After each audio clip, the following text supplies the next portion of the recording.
There are too many douchebags in the news this week for us to wait until Friday, so we're counting down the 5 biggest douchebags of the past week today instead. It's Thursday, May 9th, 2008, and I'm Lex Friedman, broadcasting from the top floor of Crack.com's douchebag headquarters, right here in Crawford, Nebraska. Douchebag number 5 is Barbara Walters. She acknowledged earlier this week that she had an affair with a black senator more than 30 years ago. Barbara, I've devoted the vast majority of my adult life to convincing myself that you do not now have, nor have you ever had, a vagina. Please don't mess with me. Douchebag number 4 is Irving Robbins. Irving was the co-founder of ice cream chain Baskin Robbins, and he had the audacity to die this past Monday. Why does that make him a D-bag? Because if he had simply gone to that big frozen scoop in the sky one day earlier, we could have made a great Sunday Bloody Sunday joke. But now, thanks to Irv's shitty timing, that joke, much like Mr. Robbins himself, is dead. Instead, we can offer only these 3 new Baskin Robbins flavors. Oh Fudge I'm Dead Swirl, the Choco-Late Mr. Robbins, and Chocolate Crypt Cookie Dough.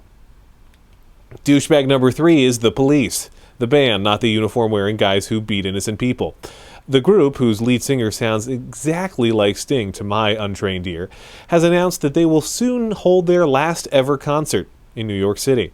That's because every step they take, every move they make, and every breath they take is extremely labored, since they're all ridiculously old. That's a real photo of The Police, by the way. We had to scour the internet for that thing. A mother and father in Oregon must have been thrilled to receive a phone call from our number 2 douchebag. Most of us have accidentally drunk-dialed our parents at one time or other in our lives, right? That wasn't just me, was it? But Stephen Phillips accidentally triggered his phone's redial when he was in the middle of a firefight with insurgents in Afghanistan. Stephen was said to be embarrassed after finding out what he'd done. If you ask me, and seeing as though I'm the host, you really have no other choice, he should have played it off as deliberate. Come on, just imagine the family get-together at Thanksgiving this year. Jimmy, why do you never call? Oh, you're busy? Your brother Stephen called us while he was fighting dirty Afghans firing rockets at him. He wasn't too busy.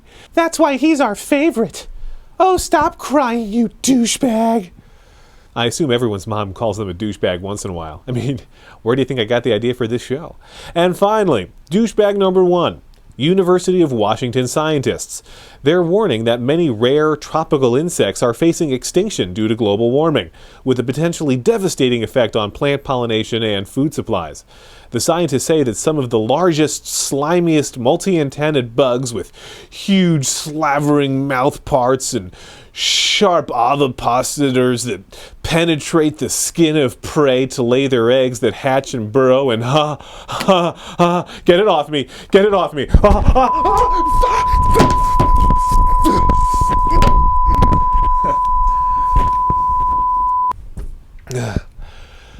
Well, that's it for this week in Douchebaggery. Check back next week to find out what the hell day we're on then. Well, that's it for this week in Douchebag.